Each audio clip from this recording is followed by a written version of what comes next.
శిబిరం కోసం స్థలాన్ని ఎన్నుకునేటప్పుడు ఏ పాయింట్పై ప్రత్యేక శ్రద్ధ ఇవ్వబడుతుంది?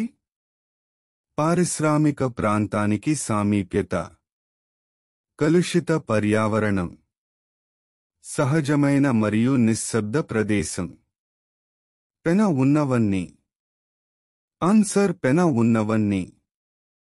శిబిరంలో పాల్గొనేవారిలో ఏ లక్షణాలు అభివృద్ధి చెందుతాయి?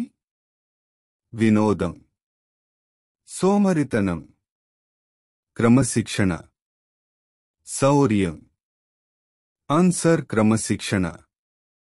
భారతదేశంలో క్యాంపింగ్ చేయడానికి ఉత్తమ సమయం ఎప్పుడు?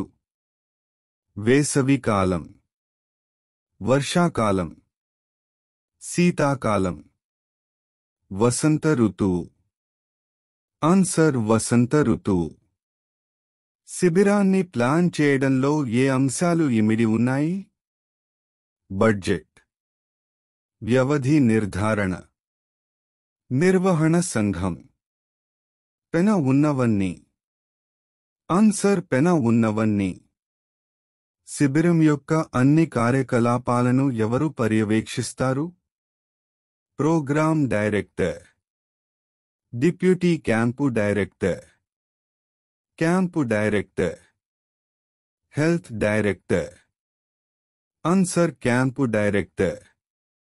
శిబిరానికి సంబంధించిన ఏ కమిటీ తప్పనిసరి కాదు? Camp fire committee, programme committee, క్రమశిక్షణ కమిటీ, శిక్షణ కమిటీ. ఆన్సర్ శిక్షణ కమిటీ. శిబిరంలో ఒక సమూహంలో విద్యార్థుల సంఖ్య ఎంత ఉండాలి? 5 మంది విద్యార్థులు, 20 మంది విద్యార్థులు, 16 మంది విద్యార్థులు, 12 మంది విద్యార్థులు. ఆన్సర్ 12 మంది విద్యార్థులు. శిబిరంలో నివసిస్తున్న విద్యార్థులకు వినోదాన్ని ఏ కమిటీ ఏర్పాటు చేస్తుంది?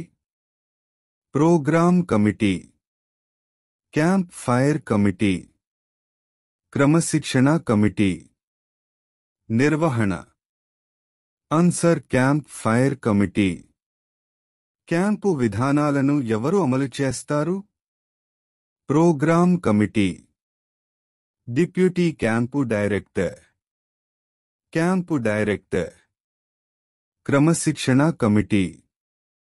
Answer deputy camp director. వినోదం అంటే ఏమిటి? అధికారాన్ని ఖర్చు చేస్తారు.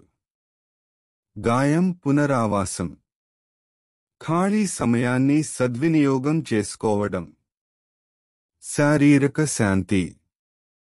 ఆన్సర్ ఖాళీ సమయాన్ని సద్వినియోగం చేసుకోవడం.